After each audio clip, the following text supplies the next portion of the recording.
এখন দেশৰ এখন গাঁৱত এহাল বুঢ়া বহি আছিল। এদিন এখন বুঢ়াই কচু আনি ৰুবলৈ ধৰিছে। এনেতে কেইটামান শিয়াল আহি বুঢ়াক মাত লগালে। ককা, আপুনি কচুবোৰ সিজাই ৰুইছে নে কেঁচাই ৰুইছে? বোপাহঁত, মই কচুবোৰ কেঁচাই ৰুইছোঁ। ককা, আপুনি কচুবোৰ ৰুবই জনা নাই। প্ৰথমতে কচুবোৰ সিজাই লওক আৰু য'তেই ৰুব তাত গাঁত একোটা দি ঢাকি থৈ যাব আৰু দেখিব ৰাতিৰ ভিতৰতে ডাঙৰ ডাঙৰ কচু গছ হৈ আছে। বাৰু মোৰ বোপাহঁত, তহঁতৰ মতেই মই কচু ৰুম। গধূলি বুঢ়াই আটাইবোৰ কচু সিজাই শিয়ালৰ বুদ্ধিমতেই কচুবোৰ ৰুই থলে।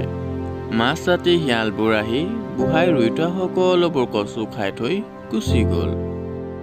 পিছদিনাখন ৰাতিপুৱাই বুঢ়াই উঠি কচু বাৰীখনত কচু চাবলৈ গৈ দেখে যে কচু এটাও নাই।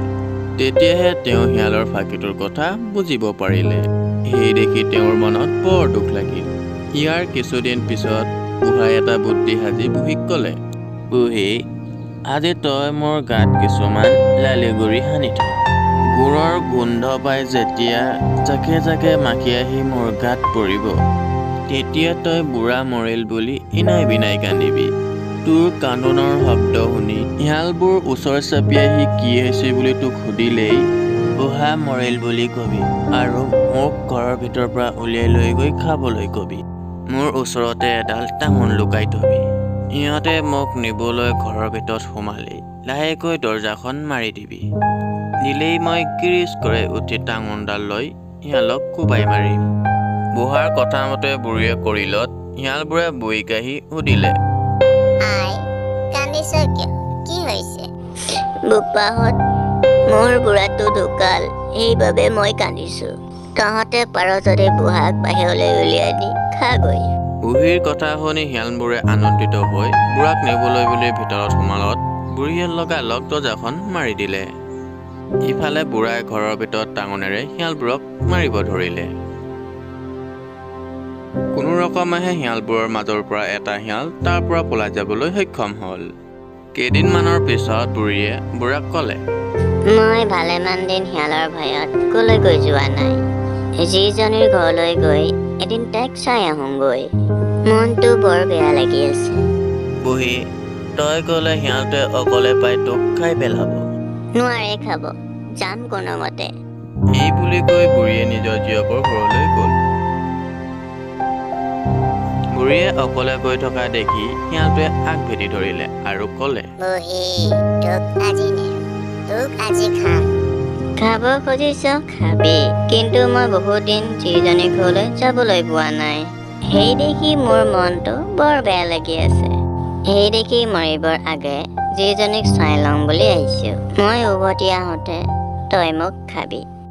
যদি উভতি নাহ তেন্তে বুঢ়াক এৰিনো মই নহাকৈ কেনেকৈ থাকিম? মোৰ বোপা, মই সত্য খাই কৈছো, মই এই বাটেদিয়ে সোনকালে উভতি আহিম আৰু তহঁতে যি কৰ কৰিবি। বুঢ়ীৰ কথা শুনি শিয়ালে বুঢ়ীক এৰি দিলে আৰু বুঢ়ী গৈ জীয়েকৰ ঘৰ পালেগৈ। কেইদিনমানৰ পিছত যেতিয়া বুঢ়ীয়ে জীয়েকৰ ঘৰৰ পৰা উভতি আহিবৰ সময় হ'ল, তেতিয়া বুঢ়ীয়ে শিয়ালৰ সৈতে হোৱা সকলোবোৰ কথা ক'লে। তেতিয়া জীয়েকে মাকক ক'লে, হাই, মোৰ ঘৰত এটা ডাঙৰ লাওৰ খোলা আছে। তুমি তাৰ ভিতৰত সোমাই ঘৰ পাবাগৈ।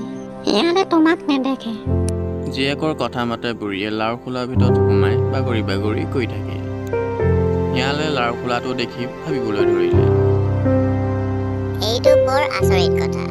লাওৰ খোলাটো কেনেকৈ বাগৰি আহিব পাৰে? ই লাও নহয়, ইয়াৰ ভিতৰত নিশ্চয় কোনোবা আছে। এই বুলি সি লাওৰ খোলাটো ভাঙি পেলালে।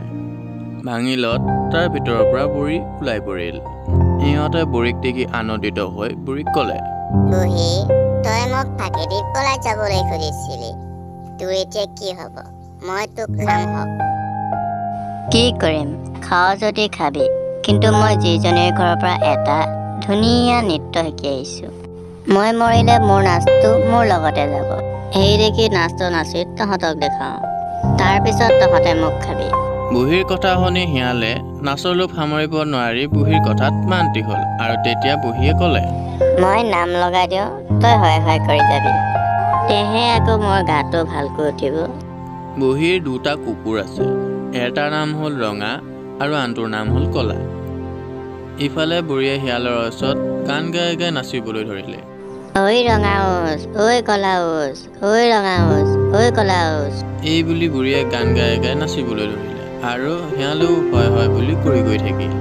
বুঢ়ীয়ে ৰঙা ওচ কলা ওচ বুলিলত বুঢ়ীৰ ৰঙা আৰু কলা কুকুৰ দুটা শিয়ালক দেখি খেদি আহিল। কুকুৰকেইটাক দেখি শিয়ালেও তাৰ পৰা পিয়পি দি পলাল। এইদৰে বুঢ়ীয়ে নিজৰ প্ৰাণ ৰক্ষা কৰিলে আৰু ঘৰলৈ গুচি আহিল। ভিডিঅ'টো যদি চাই ভাল পায় প্লিজ ছাবস্ক্ৰাইব আৰু এটা কমেণ্ট কৰি দিব।